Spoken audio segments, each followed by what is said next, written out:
Hello everybody, welcome to all of you. तो दोस्तों, आज की वीडियो में हम जिस टॉपिक पर चर्चा करने वाले हैं वे टॉपिक है रीजनिंग का क्यूब एंड क्यूबॉइड चैप्टर, जिसको हम लोग हिंदी में घन और घनाभ कहते हैं। देखिए, किसी भी चैप्टर को सोल्व करने का हमारा मेथड है। सबसे पहले हम कॉन्सेप्ट पर बात करेंगे, उसके बाद हम उससे रिलेटेड क्वेश्चनों को शॉर्ट ट्रिक के माध्यम से सोल्व करते हैं। ठीक है, तो चलते हैं। सबसे पहले जानेंगे कि घन किसको कहते हैं। घनाभ से रिलेटेड चर्चा हम बाद में करेंगे, इससे रिलेटेड भी क्वेश्चनों को हम बाद में सोल्व करेंगे, लेकिन सबसे पहले जानते हैं कि घन किसको कहते हैं। देखिए, घन की अगर बात की जाए तो घन उसको कहते हैं जिसकी सभी भुजा समान हो, यानी लंबाई, चौड़ाई, ऊंचाई समान हो, वे हमारा घन कहलाता है। अब बात आती है कि हमारे घन का फिगर किसी कागज़ पर किस तरह का बनाया जा सकता है या हमारा घन किस तरह का प्रतीत होता है। तो अगर घन की बात की जाए तो हमारा घन किसी कागज़ पर या किसी भी बुक में इस तरह का बना होता है, इस तरह का प्रतीत होता है, जैसे कि एक चौकोर डब्बा जिसको जिधर से देखो समान प्रतीत हो। फॉर एग्जाम्पल, लूडो का पासा। यदि आप लोगों ने कभी लूडो गेम खेला हो तो उसमें यूज़ किया जाने वाला पासा घन का ही एक छोटा रूप होता है। ठीक है, अब बात आती है कि एक घन का निर्माण या एक घन के अंदर कौन कौन सी या कितनी क्वालिटियाँ पाई जाती है। तो एक घन का निर्माण 3 प्रकार की चीज़ों से होता है। 3 प्रकार की क्वालिटियाँ एक घन के अंदर पाई जाती है। पहली क्वालिटी जिसको हम कहते हैं सतह, यानी इंग्लिश में सरफेस। अब बात आती है कि एक घन के अंदर सतह कहाँ पर होती है, कहाँ पर पाई जाती है। तो अगर सतह की बात की जाए तो सतह एक घन में हमारी ये सामने वाली होगी, इसी तरह ये पीछे वाली हमारी एक सतह बन जाती है, और इसी प्रकार ये दाएं वाली सतह कहलाती है किसी घन में, और ये बाएं वाली सतह कहलाती है किसी घन में, और ये नीचे वाली सतह कहलाती है किसी घन में, और ये ऊपर वाली सतह बन जाती है इसी प्रकार। तो एक घन के अंदर हम कह सकते हैं 6 सतह यानी 6 सरफेस होती है। ठीक है, अब बात करते हैं अपनी दूसरी क्वालिटी के संबंध में कि दूसरी क्वालिटी क्या पाई जाती है एक घन के अंदर। तो दूसरी क्वालिटी जिससे या जो पाई जाती है वो कहलाती है हमारे किनारे, जिनको हम इंग्लिश में एजेस कहते हैं। अब बात आती है कि एक घन के अंदर किनारे कहाँ पर होते हैं। तो हम कहेंगे कि एक कोने से दूसरे कोने को मिलाने वाली रेखा या किनारा हमारा एक किनारा कहलाएगा, या इसी तरह इसी प्रकार इस कोने से इस कोने को मिलाने वाली हमारी एक रेखा एक किनारा कहलाएगा, और इस कोने को इस कोने से मिलाने वाली एक रेखा हमारा एक किनारा कहलाएगा। तो इसी प्रकार हमारे एक घन में 12 किनारे पाए जाते हैं। 4 किनारे सामने वाली सतह पर हो गए और 4 ही किनारे हमारी पीछे वाली सतह पर बन जाते हैं। बाकी बची हमारी दाएं वाली सतह और बाएं वाली सतह। तो इसी प्रकार 2 किनारे हमारी दाएं वाली सतह पर होते हैं और 2 किनारे हमारी बाएं वाली सतह पर होते हैं। तो इसी प्रकार एक घन का निर्माण 12 रेखाओं से मिलकर होता है। ठीक है, अब बात करते हैं जो लास्ट क्वालिटी एक घन क्यूब के अंदर पाई जाती है, वो होती है कोने, जिनको हम लोग इंग्लिश में कॉर्नर्स कहते हैं। अब बात करते हैं कि एक घन के अंदर एक क्यूब के अंदर कोनों की संख्या या कोनों की पोजीशन कहाँ पर होती है और संख्या कितनी होती है। देखिए, जहाँ पर 2 या 2 से अधिक रेखाएं आकर मिलती है और 90 डिग्री का कोण बनाती है, वहाँ पर हमारा एक कोने का निर्माण हो जाता है एक घन के अंदर। इसी प्रकार यहाँ पर 2 या 2 से अधिक रेखाएं आकर मिल रही है और 90 डिग्री का कोण भी बना रही है, तो ये भी हमारा क्या कहलाएगा, ये भी एक कोना कहलाएगा, जिसको कॉर्नर कहते हैं। इसी प्रकार एक घन के अंदर 8 कोनों का निर्माण होता है। 4 कोने सामने वाली सतह पर दिखाई दे रहे हैं हमें और 4 कोने पीछे वाली सतह पर प्रतीत होते हैं। तो इसी प्रकार एक घन यानी क्यूब के अंदर 8 कोनों का निर्माण होता है, 8 कोने पाए जाते हैं। ठीक है, अब बात करते हैं, ये तो बात हो गई कि एक घन के अंदर क्या क्या क्वालिटियाँ पाई जाती है या एक घन का निर्माण किन किन चीज़ों से मिलकर होता है। 3 प्रकार की क्वालिटियाँ या 3 चीज़ों से मिलकर एक घन का निर्माण होता है। सतह, जिसे इंग्लिश में सरफेस कहा जाता है, उनकी संख्या होती है 6। किनारे, जिनको एडिस कहते हैं, उनकी संख्या होती है 12। और कोने, जिनको हम कॉर्नर्स कहते हैं, उनकी संख्या होती है एक घन के अंदर 8। तो अब बात करते हैं घनाभ से रिलेटेड हमारे एग्ज़ाम में कितने टाइप्स के क्वेश्चन बनते हैं, कितने टाइप्स के क्वेश्चन एग्ज़ाम में हमारे घनाभ यानी क्यूब चैप्टर से पूछे जाते हैं। अगर टाइप्स ऑफ क्वेश्चन की बात की जाए तो 3 टाइप्स के क्वेश्चन हमारे एग्ज़ाम में क्यूब एंड क्यूबॉइड से बनते हैं। ठीक है, पहले टाइप के जो क्वेश्चन बनेगा नंबर 1, वो होगा घन का विभाजन और छोटे घनों की संख्या। यानी लाइन का तात्पर्य है कि हमें एक बड़े घन की भुजा दे दी जाती है। इस टॉपिक से रिलेटेड क्वेश्चन की स्टेटमेंट में एक बड़े घन की भुजा दे दी जाएगी और एक छोटे घन की भुजा दे दी जाएगी। और क्वेश्चन की स्टेटमेंट में हमसे एग्जामिनर पूछ लेता है कि बताइए इस बड़े घन को यदि इस छोटी भुजा वाले घनों में बराबर बराबर विभाजित किया जाए तो इस बड़े घन में बनने वाले छोटे घनों की संख्या क्या होगी। ठीक है, दूसरे टाइप्स के क्वेश्चन हमारे घन से रिलेटेड बनते हैं। छोटे घनों के प्रकार, टाइप्स ऑफ स्मॉल क्यूब।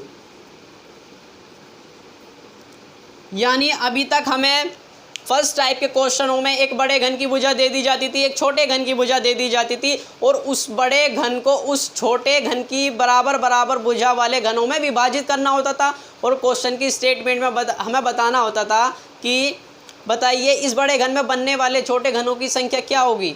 लेकिन अब क्या होगा, उन छोटे घनों के हमने नेम रख दिए हैं कि ये हमारा कोने वाला छोटा घन है, ये हमारा मध्य वाला छोटा घन है, ये हमारा केंद्रीय वाला छोटा घन कहलाएगा, ये हमारा अंत्य केंद्रीय वाला छोटा घन कहलाएगा। तो इसी प्रकार उन छोटे घनों के हमने नाम रख दिए हैं।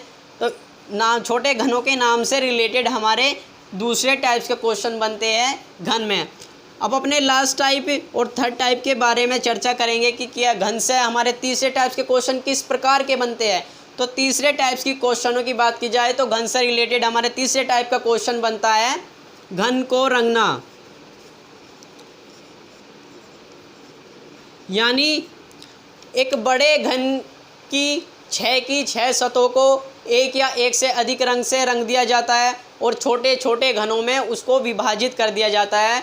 और क्वेश्चन की स्टेटमेंट में हमसे पूछ लिया जाता है बताइए ऐसे छोटे घनों की संख्या जिनकी 1 सतह रंगी हो और ऐसे छोटे घनों की संख्या जिनकी 2 सतह रंगी हो और ऐसे छोटे घनों की संख्या जिनकी 3 सतह रंगी हो और ऐसे छोटे घनों की संख्या बताइए जिनकी कोई भी सतह न रंगी हो। ठीक है, विस्तार रूप से हम जब ये टॉपिक सीक्वेंस में करेंगे तभी हम इनके क्वेश्चनों पर चर्चा करेंगे, इनके कॉन्सेप्ट पर चर्चा करेंगे। सबसे पहले हम उठाते हैं अपने पहले टाइप के क्वेश्चन जो एग्जाम में बनते हैं हमारे घन का विभाजन और छोटे घनों की संख्या से रिलेटेड। ठीक है,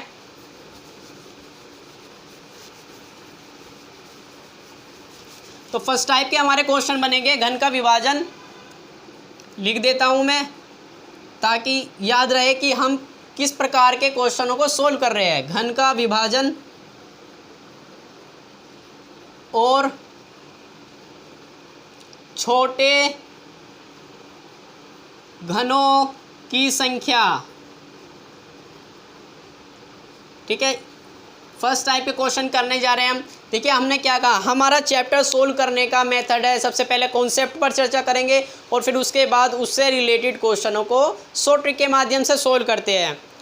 तो सबसे पहले बात करते हैं एक छोटे से कॉन्सेप्ट की। यदि मेरे पास एक 10 सेंटीमीटर लंबी कोई छड़ हो और आप लोग कहें कि मुझे इस 10 सेंटीमीटर लंबी छड़ में से 2 सेंटीमीटर के बराबर बराबर टुकड़े करने हैं। ठीक है, तो क्या क्या चीज़ मुझे प्राप्त होती है इसको 2 सेंटीमीटर बराबर बराबर टुकड़ों में विभाजित करने के बाद। एक तो मुझे प्राप्त होता है टुकड़ों की संख्या, यानी 2 सेंटीमीटर के बराबर बराबर कितने टुकड़े हो करे हैं मैंने इस 10 सेंटीमीटर लंबी छड़ में से। और दूसरी जो हमें चीज़ प्राप्त होती है वो होती है काटने की संख्या, यानी कि मुझे बराबर टुकड़ों में काटने के लिए बांटने के लिए उसे कितनी बार काटा होगा बड़ी छड़ को। ठीक है, 2 चीज़ों पे हमें ध्यान रखना है, कंसंट्रेट रखना है। टुकड़ों की संख्या ज्ञात करने के लिए मैं क्या कर सकता हूँ कि मुझको इस 10 सेंटीमीटर लंबी छड़ को 2 सेंटीमीटर नापूंगा। 2 सेंटीमीटर नापने के बाद मैं यहाँ पर कट लगा लूँगा और मेरा एक टुकड़ा बन जाता है इस 10 सेंटीमीटर लंबी छड़ में से। अब मेरी छड़ बची 8 सेंटीमीटर की। इसी तरह मैं 2 सेंटीमीटर नापूंगा और 2 सेंटीमीटर नापने के बाद मैं फिर इसको यहाँ से काट दूँगा। काटने के बाद मेरी छड़ बची अब 6 सेंटीमीटर की। 2 सेंटीमीटर और नापने के बाद मैं फिर इसको काट दूँगा, मेरी छड़ बची 4 सेंटीमीटर की। ठीक है, तो इसी प्रकार फिर मैं 2 सेंटीमीटर नापकर छड़ को काट दूँगा। अब मेरी छड़ का टुकड़ा बचा 2 सेंटीमीटर का। देखिए, क्या मुझे अब आगे काटने की आवश्यकता है? नहीं है, क्योंकि 2 सेंटीमीटर का टुकड़ा ही चाहिए था मुझे और वो आगे मुझको मिल चुका है। अब अगर बात की जाए कि टुकड़ों की संख्या 2 सेंटीमीटर के बराबर बराबर कितने टुकड़े इस 10 सेंटीमीटर लंबी छड़ में से हुए हैं, तो हम काउंटिंग कर लेंगे। ये भी 2 सेंटीमीटर का है और ये भी 2 सेंटीमीटर का है। इसी प्रकार 1 2 3 4 5 हम कहेंगे कि टुकड़ों की संख्या कितनी हो गई? 5 टुकड़ों की संख्या हमें प्राप्त हुई। और 5 बराबर टुकड़ों में काटने के बाद मुझे इस 10 सेंटीमीटर लंबी छड़ को कितनी बार काटना होगा? अगर मुझे 5 बराबर टुकड़ों में इसको विभाजित करना था तो मैंने इसे कितनी बार काटा होगा? काउंटिंग कर लेते हैं। 1 बार काटा मैंने, फिर 2 बार काटा, तीसरी बार काटा, फिर लास्ट में मैंने 4 बार काटा। और 4 बार काटने के बाद मुझे उसका आखिरी यानी कि आगे वाला हिस्सा अपने आप प्राप्त हो गया, मुझे काटने की कोई आवश्यकता नहीं पड़ी। ठीक है, तो हम कहेंगे कि मैंने उसे 5 बराबर टुकड़ों में बांटने के लिए 4 बार काटा। हमें हमेशा ये बात याद रखनी है कि जब भी हम किसी वस्तु को बराबर टुकड़ों में विभाजित करते हैं तो हमें जितने टुकड़े प्राप्त हो रहे हैं उससे एक कम बार काटना होगा। यदि हम किसी वस्तु को 20 बराबर टुकड़ों में विभाजित कर रहे हैं तो हमें उसे 19 बार काटना होगा और 20वां हिस्सा हमें अपने आप मिल जाता है। ठीक है, ये केवल तभी अप्लाई होगा जब हमें किसी वस्तु को बराबर टुकड़ों में विभाजित करना है। ठीक है, हमेशा याद करना है, कॉन्सेप्ट यही है कि जब भी हम किसी वस्तु को बराबर टुकड़ों में विभाजित करते हैं तो जितने हमें टुकड़े प्राप्त होते हैं उससे एक कम बार हम उसको काटते हैं। यानी अगर हम किसी वस्तु को 50 बराबर टुकड़ों में विभाजित करें तो हमें उसे 49 बार यानी 49 टाइम काटना होगा और 50 पार्ट हमारा 50 पार्ट अपने आप मिल जाता है। ठीक है, ये तो हो गई टुकड़ों की संख्या से रिलेटेड बात। अब बात करते हैं हमारे एग्ज़ाम में घन का विभाजन और छोटे घनों की संख्या से रिलेटेड किस तरह का क्वेश्चन बनता है। लेकिन उससे पहले क्या मैं इस पर एक और चर्चा करूंगा। अभी तो हमने कॉन्सेप्ट के बारे में जाना, अब यदि मैं इसको शॉर्ट ट्रिक के माध्यम से करूं तो मुझको क्या करना होगा टुकड़ों की संख्या ज्ञात करने के लिए। अगर मुझे टुकड़ों की संख्या प्राप्त हो गई, पता लग गई, तो मुझे ये भी पता लग जाएगा कि मुझे उसे छड़ को कितनी बार काटना होगा या कितनी बार मैंने उसको काटा होगा। तो हम क्या निकालते हैं? सदैव टुकड़ों की संख्या, यानी कितने बराबर टुकड़ों में छड़ को विभाजित किया गया है। टुकड़ों की संख्या निकालने के लिए हम क्या करेंगे? बड़ी भुजा बटे छोटी भुजा। बड़ी भुजा कितनी सेंटीमीटर दी गई है?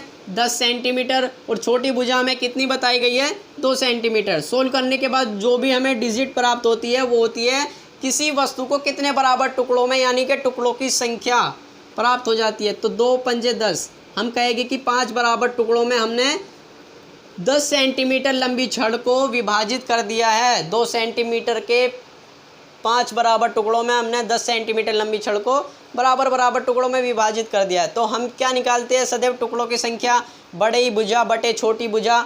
लेकिन हमें जब हम घन का विभाजन करेंगे क्या हमारा घन का विभाजन भी इस प्रकार होगा? नहीं होगा, क्योंकि हमारा घन में 6 सतह होती हैं। 6 में से केवल क्वेश्चन की स्टेटमेंट में यदि हमें कोई घन दिया जाता है उसकी हमें 3 सतह ही दिखाई जाती है और 3 सतह छुपा दी जाती है। यदि आप मार्केट से कोई घन लेकर के आते हैं और आप उसको टेबल पर रख के देखेंगे तो आपको भी उसकी 3 ही सतह प्रतीत होगी। 6 की 6 सतह कभी भी किसी घन की हम वन टाइम नहीं दे सकते, एक समय में नहीं देख सकते। तो 3 सतहों को हमें किस प्रकार काटना होगा, जब हम क्वेश्चन सोल्व करेंगे तभी हम ये जानेंगे। टुकड़ों की संख्या को हमें सदैव n बराबर रखना है, यानी n बराबर क्या होता है, बड़ी भुजा बटे छोटी भुजा। बड़ी भुजा कितनी है हमारी 10 सेंटीमीटर थी, छोटी भुजा थी 2 सेंटीमीटर। सोल्व करने के बाद आ गया 5, यानी हम कहेंगे कि n बराबर कितना आया 5।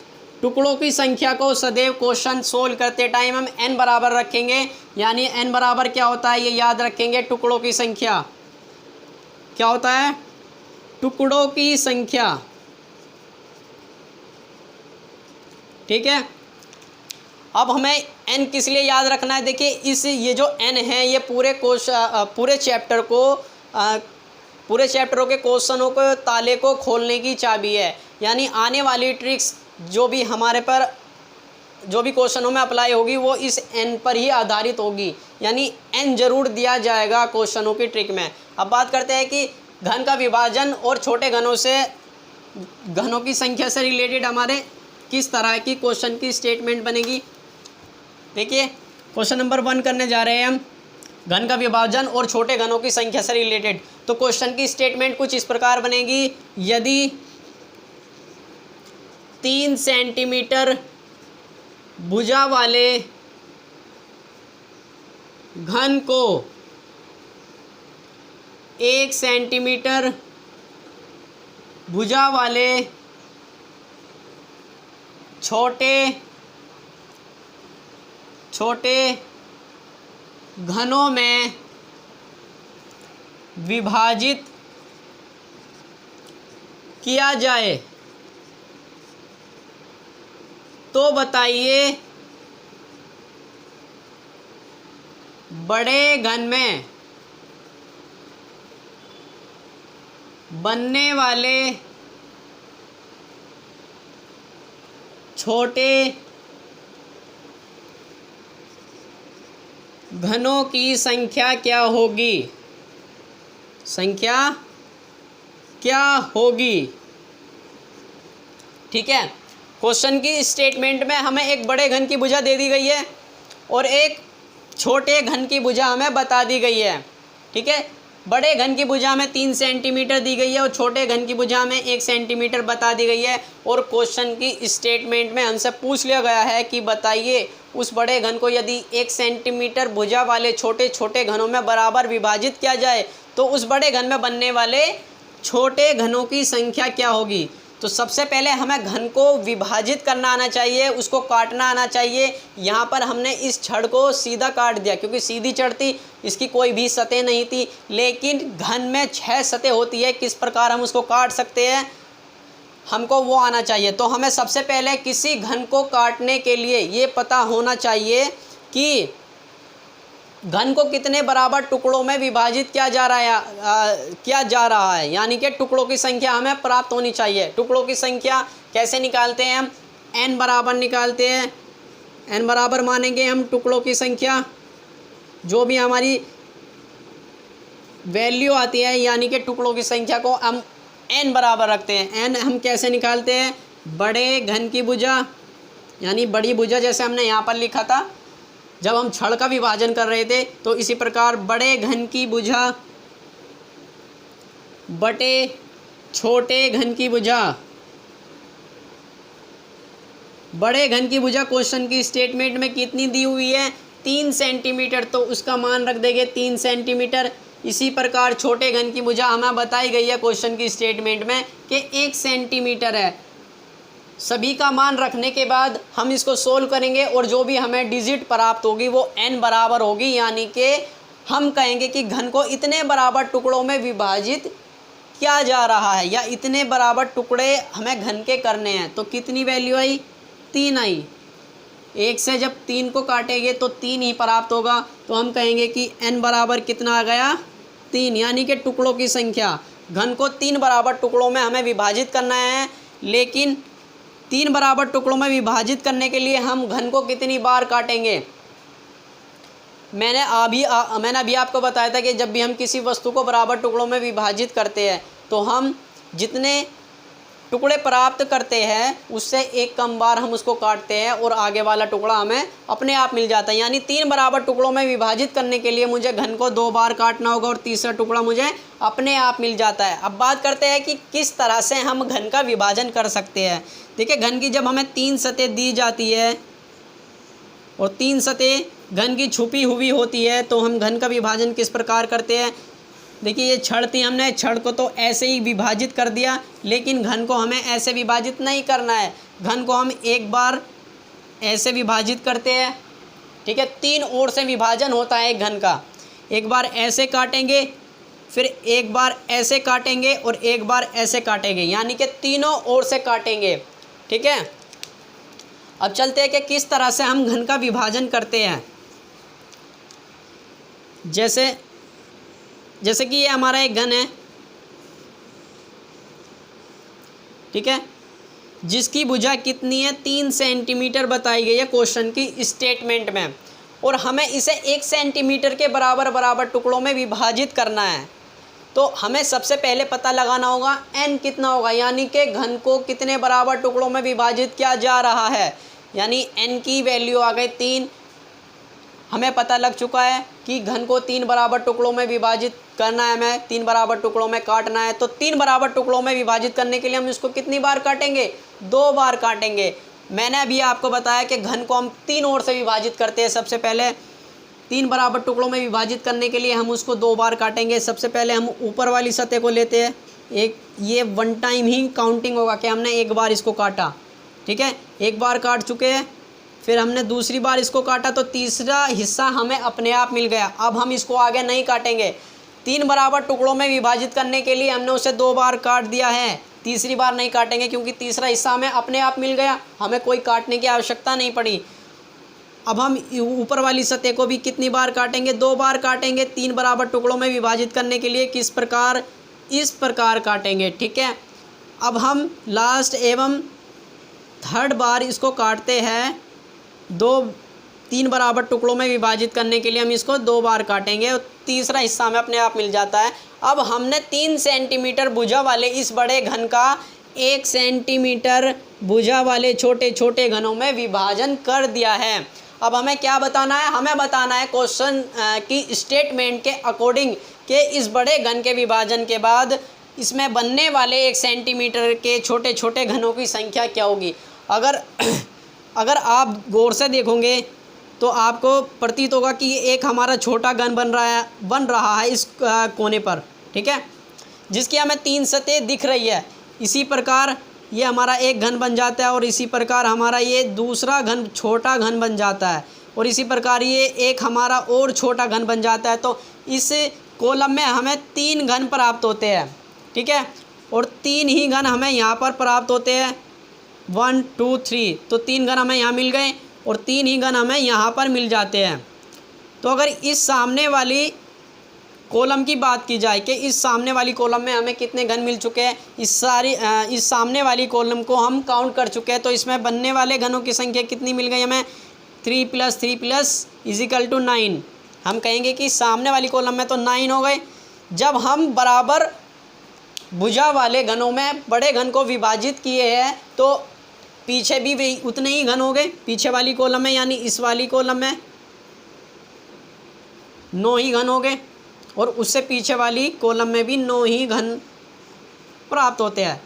तो 9 इस सामने वाली कॉलम में मिले हमें, 9 इस सामने पीछे वाली यानी बीच वाली कॉलम में हमें प्राप्त हुए और उससे पीछे वाली यानी कि सबसे अंतिम वाली कॉलम में भी हमें 9 घन प्राप्त होते हैं। तो ऐड करने के बाद इस 3 सेंटीमीटर भुजा वाले घन में बनने वाले छोटे छोटे घनों की संख्या कितनी हो जाएगी?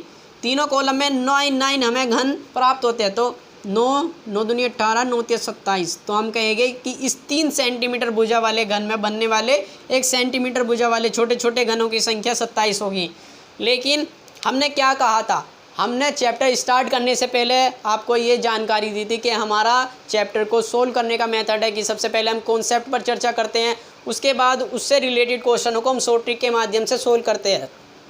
ठीक है, यहाँ भी हम वही करने जा रहे हैं, हमने कॉन्सेप्ट क्लियर कर लिया है, यानी किस तरह से एक बड़े घन को छोटे छोटे घनों में विभाजित किया जाता है और किस तरह से काउंटिंग करके बताया जाता है कि इस बड़े घन में बनने वाले छोटे घनों की संख्या इतनी होगी। लेकिन हम क्या करेंगे, इस तरह से एग्ज़ाम में यदि हमारा क्वेश्चन बनता है तो हम इस तरह से क्वेश्चन सोल्व करके नहीं आएंगे, ग्राफ बना करके, चित्र बना करके घन से रिलेटेड क्वेश्चनों को हम एग्ज़ाम में सोल्व नहीं करेंगे। इससे क्या होता है, इससे हमारे क्वेश्चन गलत होने की संभावनाएं 70% बनी रहती है।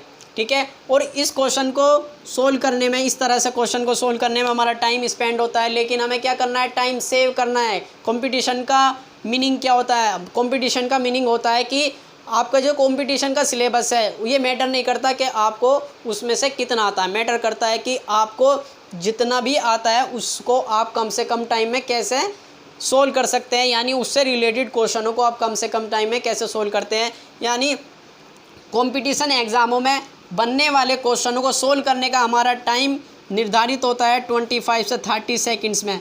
हमें अपने क्वेश्चनों को 25 से 30 सेकंड में सोल्व करना होता है। जो व्यक्ति इतने टाइम में क्वेश्चन को सोल्व कर लेता है वो एग्ज़ाम क्वालिफाई कर लेता है, अदरवाइज़ जो नहीं कर पाता वो अनक्वालिफाई हो जाता है। तो ये कब संभव हो पाता है, शॉर्ट ट्रिक के माध्यम से ही संभव हो पाता है। इसके लिए हम शॉर्ट ट्रिक का यूज़ करते हैं। देखिए, जब भी हमारी क्वेश्चन की स्टेटमेंट इस तरह की बनेगी, यदि 3 सेंटीमीटर भुजा वाले घन को 1 सेंटीमीटर भुजा वाले छोटे छोटे घनों में विभाजित किया जाए तो बताइए बड़े घन में बनने वाले छोटे घनों की संख्या क्या होगी। तो हम क्या करेंगे, सबसे पहले हमें ये निकालना है कि बड़े घन को कितने बराबर टुकड़ों में विभाजित किया जा रहा है, यानी कि टुकड़ों की संख्या। टुकड़ों की संख्या को हम n बराबर लिखते हैं। यहाँ पर हम निकाल चुके हैं कि हमारा n बराबर आया 3। n कैसे निकालते हैं, हम n बराबर बड़े घन की भुजा बटे छोटे घन की भुजा। बड़े घन की वैल्यू हमें क्वेश्चन की स्टेटमेंट में दी हुई है, छोटे घन की भुजा की वैल्यू भी हमें बताई गई है कि 1 सेंटीमीटर। सभी के मान रखने के बाद जो भी डिजिट हमें प्राप्त होती है वो होती है कि टुकड़ों की संख्या, यानी बड़े घन को इतने बराबर टुकड़ों में विभाजित किया जा रहा है। तो n बराबर 3 आ जाएगा। और इसी n का यदि मैं क्यूब कर दूं 3, जब n का क्यूब होगा तो 3 का भी क्यूब होगा, तो n क्यूब तो ऐसे ही रहेगा। लेकिन इसको हम सोल्व कर सकते हैं 3 को, तो 3 कैसे सोल्व हो सकता है, 3 × 3 × 3, यानी कि n क्यूब की वैल्यू आ गई 3 × 9 = 9 × 27। तो ये क्या होगी हमारी, ये होगी कि बड़े घन में बनने वाले छोटे घनों की संख्या। ठीक है, यानी कहने का मतलब है जितने बराबर टुकड़ों में बड़े घन को विभाजित किया जा रहा है, जितनी संख्या टुकड़ों की है बड़े घन में, उसी का हम क्यूब कर देंगे। यानी कि n निकालने के बाद हम यदि n का क्यूब कर दें तो उसमें बनने वाले छोटे घनों की संख्या हमें प्राप्त हो जाती है। जैसे 3, n कितना आया, 3 आया, तो 3 क्या होगा कि घन को हमने 3 बराबर टुकड़ों में विभाजित किया है। किस तरह विभाजित करते हैं, 3 ओर से विभाजित करते हैं। तो हमें ग्राफ नहीं बनाना है क्वेश्चन में, हमें शॉर्ट ट्रिक के माध्यम से केवल 20 सेकंड्स में क्वेश्चन को सोल्व करना है। तो हम क्या करेंगे, n का क्यूब कर देंगे। n क्या होता है, टुकड़ों की संख्या। टुकड़ों की संख्या कैसे निकालते हैं, n बराबर बड़े घन की भुजा छोटे घन की भुजा बराबर 3 सेंटीमीटर बटे 1 सेंटीमीटर। तो इस तरह से सोल्व करने के बाद हमें n मिल जाता है, और n का यदि हम क्यूब कर दें तो बड़े घन में बनने वाले छोटे घनों की संख्या हमें प्राप्त हो जाती है। ठीक है, अब करते हैं इसी क्वेश्चन से रिलेटेड अपना दूसरा क्वेश्चन, ताकि हमारा हैंड टू हैंड क्या होता रहे, रिवीजन भी होता रहे। हमें हमेशा n निकालना है जब भी हम किसी घन का विभाजन करेंगे, यानी कि कितने बराबर टुकड़ों में एक बड़े घन को विभाजित किया जा रहा है। ठीक है, घन का विभाजन और छोटे घनों की संख्या से रिलेटेड ये हमारा दूसरा क्वेश्चन है, यानी छोटे घनों की संख्या निकालने से रिलेटेड। देखिए किस तरह की स्टेटमेंट बनती है, यदि 10 सेंटीमीटर भुजा वाले घन को 2 सेंटीमीटर भुजा वाले छोटे छोटे घनों में विभाजित किया जाए तो बताइए बड़े घन में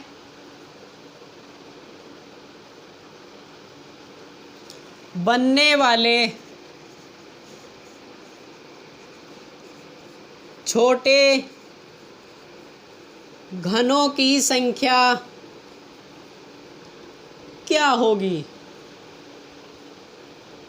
ठीक है, सेम रिपीटेड क्वेश्चन है जो अभी हमने कॉन्सेप्ट और शॉर्ट ट्रिक के माध्यम से सोल्व किया, उसी का हमारा रिपीटेड क्वेश्चन है। वहाँ पर क्या थी, हमारी 3 सेंटीमीटर भुजा दे रखी थी बड़े घन की और छोटे घन की 1 सेंटीमीटर भुजा दे रखी थी, लेकिन यहाँ पर क्या है 10 सेंटीमीटर बड़े घन की भुजा हमें बताई गई है क्वेश्चन की स्टेटमेंट में और 2 सेंटीमीटर हमें छोटे घन की भुजा बताई गई है क्वेश्चन की स्टेटमेंट में। तो हम जब भी हमें बड़े घन में बनने वाले छोटे घनों की संख्या ज्ञात करते हैं तो क्या करते हैं हम, सबसे पहले उस बड़े घन को कितने बराबर टुकड़ों में विभाजित किया जा रहा है, यानी कि n निकालते हैं। n क्या होता है हमारा, टुकड़ों की संख्या। टुकड़ों की संख्या हम कैसे निकालते हैं, यानी कि n कैसे निकालते हैं, बड़े घन की भुजा बटे छोटे घन की भुजा। बड़े घन की भुजा कितनी दे रखी है क्वेश्चन की स्टेटमेंट में, 10 सेंटीमीटर, 10 सेंटीमीटर लिख देंगे। और छोटे घन की भुजा को भी हमें बताया गया है क्वेश्चन की स्टेटमेंट में 2 सेंटीमीटर। सोल्व करने के बाद जो भी हमें डिजिट प्राप्त होगी वो होगी बड़े घन को इतने बराबर टुकड़ों में विभाजित किया जा रहा है, यानी 2 से 5 बार गया, 2 पंजे 10, तो हम कहेंगे कि इस बड़े घन को 5 बराबर टुकड़ों में विभाजित किया जा रहा है। टुकड़ों की संख्या यानी कि n बराबर आ गई 5। अब क्वेश्चन की स्टेटमेंट में क्या पूछ रहा है, हमसे पूछ रहा है कि बड़े घन में बनने वाले छोटे घनों की संख्या क्या होगी। जब हमें टुकड़ों की संख्या प्राप्त हो चुकी है तो बड़े घन में बनने वाले छोटे घनों की संख्या हम आसानी से निकाल सकते हैं। कैसे, n का ही हम क्यूब कर देंगे, क्यूब करने के बाद जो भी हमें डिजिट प्राप्त होती है वो बड़े घन में बनने वाले छोटे घनों की संख्या होती है। ठीक है, इसी प्रकार n हमारा 5 है तो n क्यूब कितना हो जाएगा, n का जब हम क्यूब करेंगे तो n के बराबर जो वैल्यू है यानी टुकड़ों की संख्या उसका भी हमें क्यूब करना होगा। n क्यूब को हम सोल्व नहीं कर सकते लेकिन 5 को हम सोल्व कर सकते हैं। किस तरह, 5 मल्टीप्लाई 5 मल्टीप्लाई 5, तो n क्यूब कितना आ जाता है, 5 पंजे 25, 25 पंजे 125, यानी n क्यूब यानी 125 क्या होगा, बड़े घन में बनने वाले छोटे घनों की संख्या, यानी 10 सेंटीमीटर भुजा वाले किसी घन को यदि हम 2 सेंटीमीटर भुजा वाले छोटे छोटे घनों में विभाजित करते हैं तो उसमें बनने वाले छोटे घनों की संख्या यानी 2 सेंटीमीटर भुजा वाले बनने वाले छोटे घनों की संख्या कितनी होगी, 1 to 5 होगी, यानी कि 125 होगी। ठीक है, ये तो था हमारा फर्स्ट टाइप का क्वेश्चन, घन का विभाजन और उसमें बनने वाले छोटे घनों की संख्या से रिलेटेड। इसी टॉपिक में हमारे 3 टाइप्स के क्वेश्चन बनते हैं। अभी तो क्वेश्चन की स्टेटमेंट में हमें बता दिया गया है, एक बड़े घन की भुजा दे दी जाती है, एक छोटे घन की भुजा हमें बता दी जाती है और उस बड़े घन में बनने वाले छोटे घनों की संख्या हमारे से क्वेश्चन की स्टेटमेंट में पूछ ली जाती है। लेकिन आगे जो थर्ड हमारे क्वेश्चन है, 3 टाइप के क्वेश्चन है। फर्स्ट टाइप के हम कर चुके हैं, जो सेकंड टाइप का हमारा क्वेश्चन बनेगा उसकी स्टेटमेंट कुछ इस प्रकार होगी। वहाँ पर हमें बड़े घन की भुजा दे दी जाती है और बड़े घन में बनने वाले छोटे घनों की संख्या हमें बता दी जाती है। ठीक है, लेकिन छोटे घन की भुजा हमें नहीं दी जाती। तो देखते हैं किस तरह की क्वेश्चन की स्टेटमेंट बनती है घन का विभाजन और उससे बनने वाले छोटे घनों की संख्या से रिलेटेड। हमारे सेकंड टाइप्स का क्वेश्चन हो गए।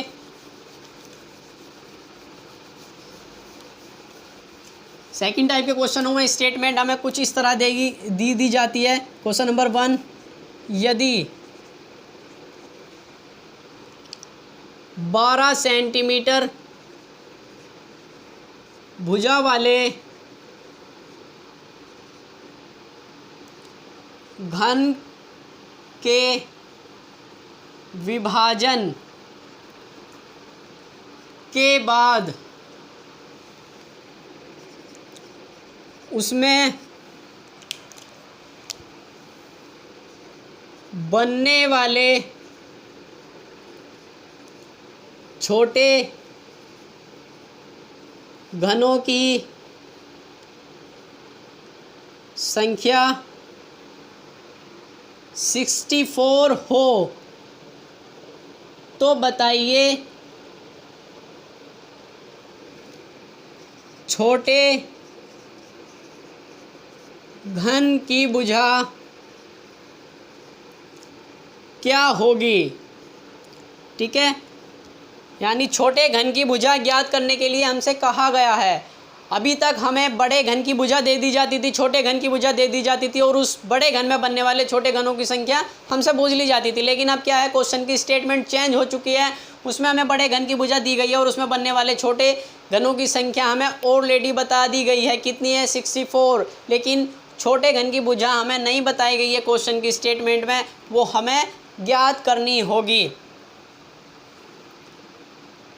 तो हम क्या करेंगे, हम टुकड़ों की संख्या निकालते थे सबसे पहले, लेकिन हम यहाँ पर टुकड़ों की संख्या नहीं निकालेंगे, n बराबर अभी नहीं निकालेंगे।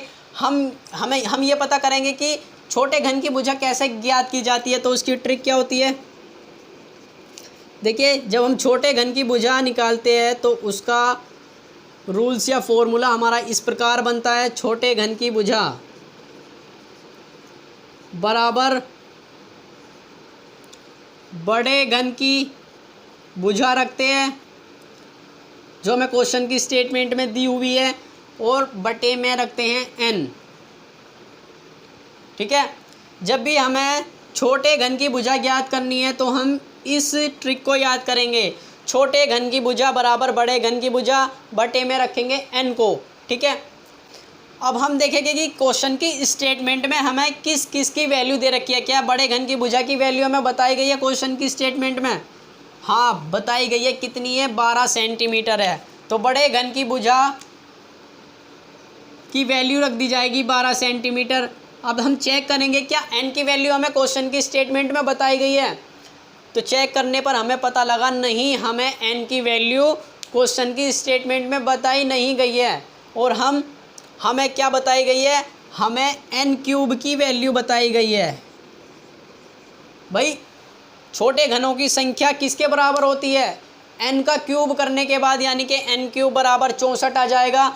यानी हमें n की वैल्यू दे तो रखी है क्वेश्चन की स्टेटमेंट में, मगर n के दूसरा रूप हमें बताया गया है, यानी कि n क्यूब को बताया गया है।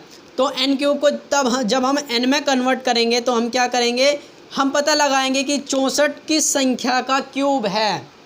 तो 64 होगा हमारा 4 का क्यूब। इसी प्रकार हमारा n बराबर हो जाता है 4, यानी n की वैल्यू हम n क्यूब के माध्यम से, यानी छोटे घनों की संख्या के माध्यम से निकाल लेते हैं। क्योंकि n बराबर क्या होता है, घन को इतने बराबर टुकड़ों में विभाजित किया गया है। लेकिन n क्यूब क्या होता है हमारा, कि बड़े घन में बनने वाले छोटे घनों की संख्या। जब हम n से n क्यूब बना सकते हैं तो n क्यूब से n में भी तो कन्वर्ट कर सकते हैं। तो इसी प्रकार हमने n क्यूब को n में कन्वर्ट कर दिया है। हमें पता लगाना होता है कि जो n क्यूब है वो किस संख्या का क्यूब है। तो हमारा n बराबर निकल के आ जाता है, यानी जैसे 64 4 का क्यूब होगा तो 4 लिख देंगे हम n बराबर। n की वैल्यू हम यहाँ पर रख देंगे अपनी ट्रिक में और इसको सोल्व कर देंगे। 4 तिया 12, जो भी हमारी संख्या आती है सोल्व करने के बाद वो छोटे घन की भुजा होती है। तो हम कहेंगे कि छोटे घन की भुजा 3 सेंटीमीटर होगी। यदि 12 सेंटीमीटर भुजा वाले घन को विभाजन के बाद उसमें बनने वाले छोटे घनों की संख्या 64 हो तो छोटे घन की भुजा 3 सेंटीमीटर होगी, यानी कि 64 जो छोटे छोटे घन बन रहे हैं उनकी भुजा हमारी 3 सेंटीमीटर होगी। ठीक है, अब बात करते हैं इससे रिलेटेड अपने दूसरे क्वेश्चन के बारे में, ताकि हमारा रिवीजन भी होता रहे। ठीक है, एक और क्वेश्चन नोट करते हैं, जब हमें छोटे घन की भुजा निकालनी होती है उससे रिलेटेड। ठीक है, हमारा सेकंड क्वेश्चन है घन का विभाजन और छोटे घनों की संख्या से रिलेटेड अपने सेकंड टाइप के क्वेश्चन पर। देखिए, क्वेश्चन की स्टेटमेंट कुछ इस प्रकार दी होगी, यदि 27 सेंटीमीटर भुजा वाले घन के विभाजन के बाद उसमें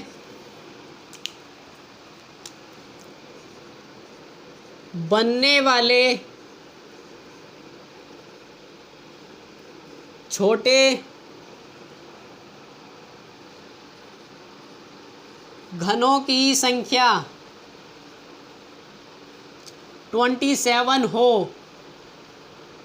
तो बताइए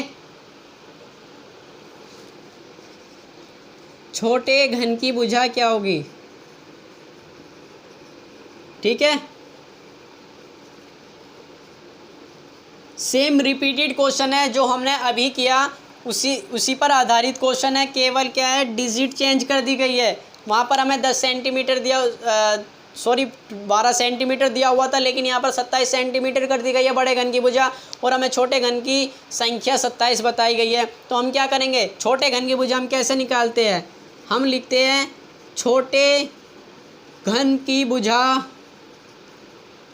बराबर बड़े घन की भुजा और बटे n। बड़े घन की भुजा की वैल्यू हमें क्वेश्चन की स्टेटमेंट में दी गई है, तो हम लिख देंगे 27 के बड़े घन की भुजा 27 सेंटीमीटर है। लेकिन क्या हमें n की वैल्यू क्वेश्चन की स्टेटमेंट में दी हुई है, नहीं दी हुई है। दी हुई तो है, मगर n का दूसरा रूप हमें क्वेश्चन की स्टेटमेंट में बताया गया है, यानी n³ दिया हुआ है। घनों, छोटे घनों की संख्या कितनी होगी, 27 होगी। तो n³ को हम n में कन्वर्ट कर लेंगे। n में कन्वर्ट करने के लिए हमें क्या पता लगाना होगा, जो हमारा n³ है यानी कि छोटे घनों की संख्या 27 है, वो संख्या हमारी कौन सी संख्या का क्यूब होगी। तो इसी प्रकार 27 को हम कह देंगे कि 3 का क्यूब होगा। 3 × 3 × 3, 3 × 9 × 27, तो n बराबर आ जाता है हमारा 3। ठीक है, n बराबर हमारा 3 आ जाता है। n बराबर 3 आने के बाद हम n की वैल्यू n के स्थान पर रख देंगे, और n की वैल्यू रखने के बाद हम इसको सोल्व कर देंगे। तो 3 × 27 जो भी हमें संख्या प्राप्त होगी सोल्व करने के बाद, वो छोटे घन की भुजा होगी। तो हम कहेंगे कि 27 सेंटीमीटर भुजा वाले घन को यदि 9 सेंटीमीटर भुजा वाले छोटे छोटे घनों में विभाजित किया जाए तो उसमें बनने वाले छोटे घनों की संख्या हमारी 27 प्राप्त होती है।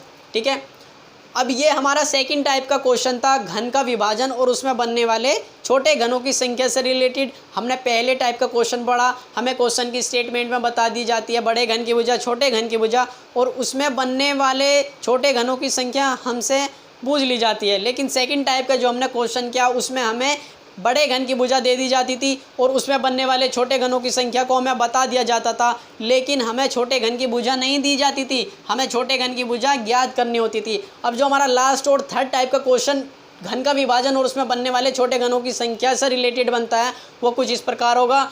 अब हमें छोटे घन की भुजा दी जाएगी और बड़े घन में बनने वाले उन छोटे घनों की संख्या को बता दिया जाएगा, और बड़े घन की भुजा को हमसे ज्ञात करने के लिए कहा जाएगा क्वेश्चन की स्टेटमेंट में। तो आइए देखते हैं किस तरह की हमारी स्टेटमेंट बनती है जब हमें बड़े घन की भुजा ज्ञात करनी होती है। छोटे घन की भुजा हमें क्वेश्चन की स्टेटमेंट में दे दी जाती है और छोटे घन की हमें संख्या बता दी जाती है। तो क्वेश्चन नंबर 1 हमारी स्टेटमेंट कुछ इस प्रकार बनेगी, यदि 2 सेंटीमीटर भुजा वाले छोटे घनों की संख्या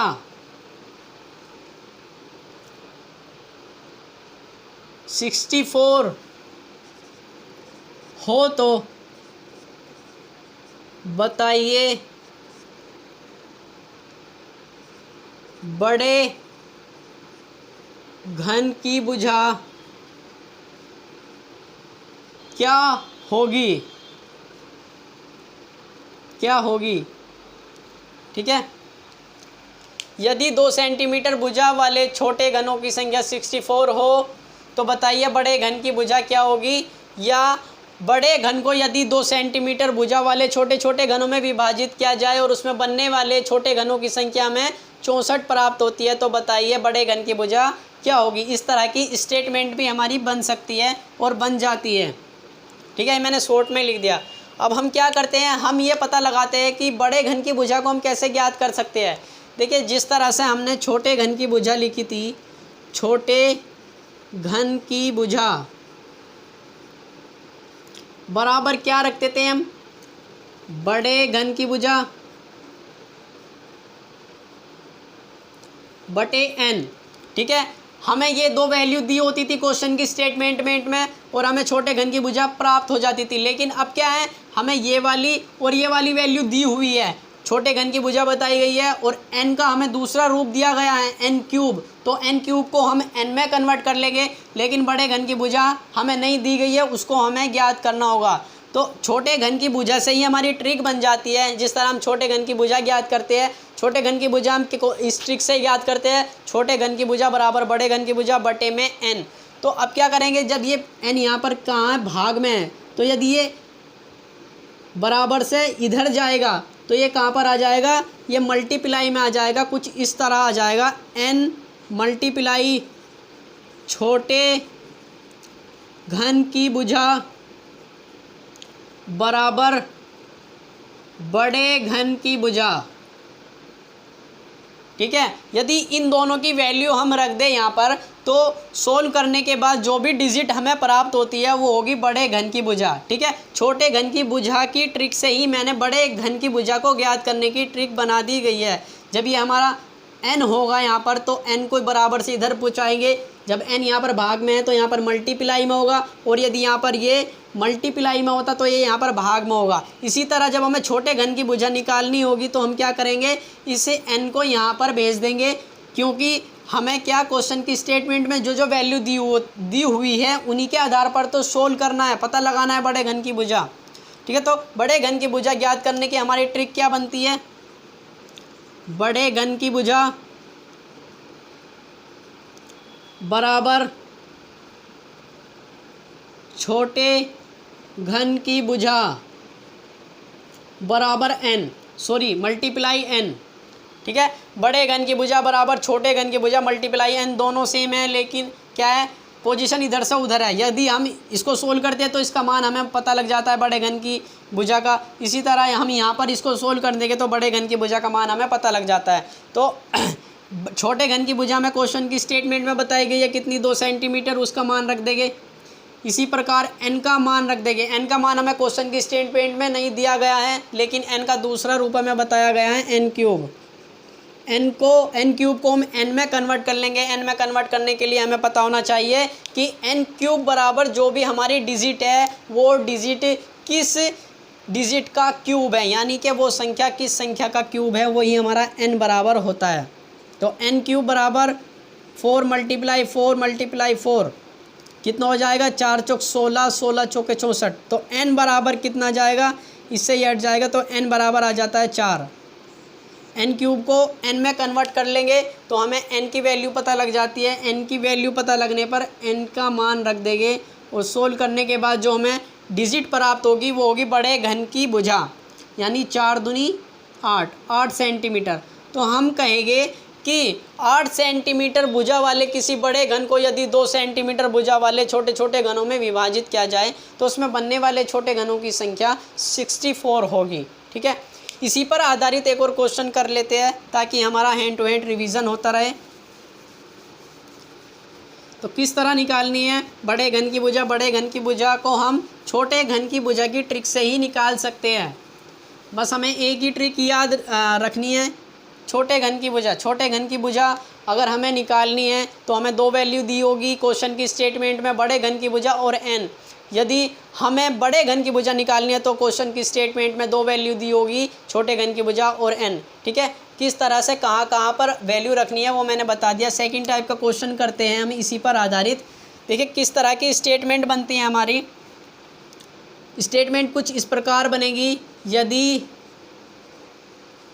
किसी बड़े घन को, ठीक है, 3 सेंटीमीटर भुजा वाले छोटे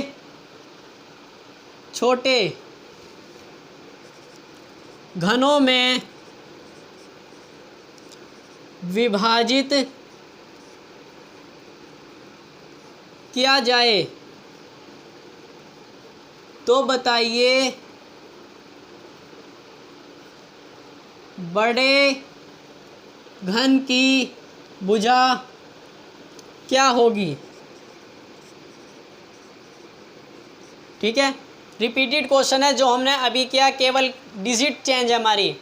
सॉरी, कुछ भूल गया मैं। 3 सेंटीमीटर भुजा वाले छोटे छोटे घनों में विभाजित किया जाए और उसमें बनने वाले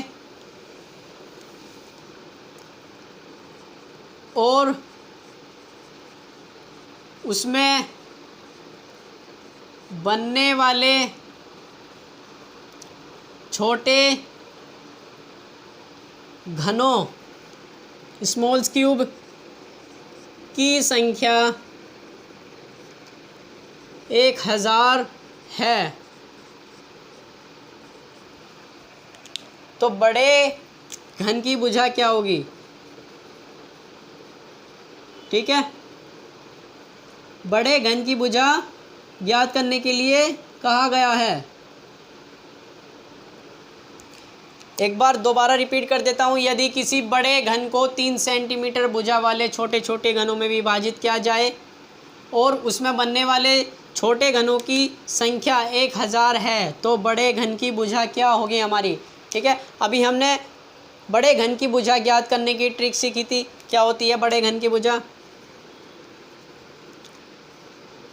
बड़े घन की भुजा बराबर होती है छोटे घन की भुजा, जो हमें क्वेश्चन की स्टेटमेंट में बताई गई है, और मल्टीप्लाई n। ठीक है, ये दोनों चीज़ हमें क्वेश्चन की स्टेटमेंट में दी होगी, और यदि हमें ये दोनों चीज़ क्वेश्चन की स्टेटमेंट में दी होगी तो हमारी क्या छोटे घन की भुजा निकल जाती है।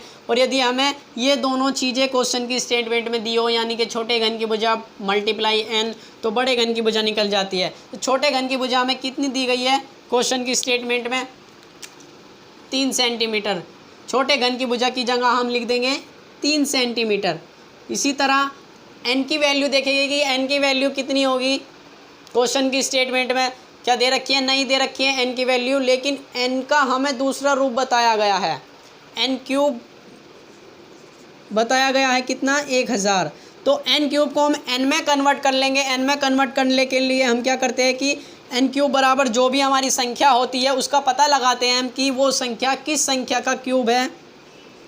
तो हम कहेंगे कि वो 10 का है। 10 धाम 100 और 100 धाम होता है 1000। तो n बराबर कितना आ जाएगा हमारा, 10 आ जाता है। ठीक है, n बराबर जब हमारा 10 आ जाता है, n की वैल्यू हमें पता लग गई, तो n की वैल्यू को हम n के स्थान पर लिख देंगे। सोल्व करने के बाद जो भी हमें संख्या प्राप्त होगी वो होगी बड़े घन की भुजा, यानी कि 30 सेंटीमीटर होगी। ठीक है, तो जब भी हमारा घन का विभाजन और छोटे घनों की संख्या से रिलेटेड कोई भी क्वेश्चन बनता है तो हम इस प्रकार उसको सोल्व करते हैं, यानी छोटे घनों की संख्या किस प्रकार हम निकालते हैं। ठीक है, बड़े n की वैल्यू निकालेंगे और n का क्यूब कर देंगे। और यदि हमें छोटे घन की भुजा निकालनी है तो हमें दो चीज़ क्वेश्चन की स्टेटमेंट में दी होगी, बड़े घन की भुजा और n की हमें वैल्यू नहीं दी होगी, n का दूसरा रूप हमें बताया गया होगा क्वेश्चन की स्टेटमेंट में n क्यूब, उसको हम n में कन्वर्ट कर लेंगे। इसी प्रकार जब हमें छोटे घन की भुजा ज्ञात करनी होगी तब भी बड़े घन की भुजा बटे में n, और छोटे घन की भुजा निकालने के लिए हम क्या करते हैं, बड़े घन की भुजा निकालने के लिए हम करते हैं छोटे घन की भुजा मल्टीप्लाई n, और बड़े घन की भुजा ज्ञात करने के लिए हम करते हैं छोटे घन की भुजा मल्टीप्लाई n। ठीक है, अब बात करते हैं अपने सेकंड टाइप के क्वेश्चन जो हमारे बनते हैं घन से रिलेटेड। सेकंड टाइप के क्वेश्चन हमारे कौन कौन से होंगे उस पर चर्चा कर लेते हैं। देखिए, सेकंड टाइप के जो हमारे क्वेश्चन बनते हैं तो वो कुछ इस प्रकार हो गए।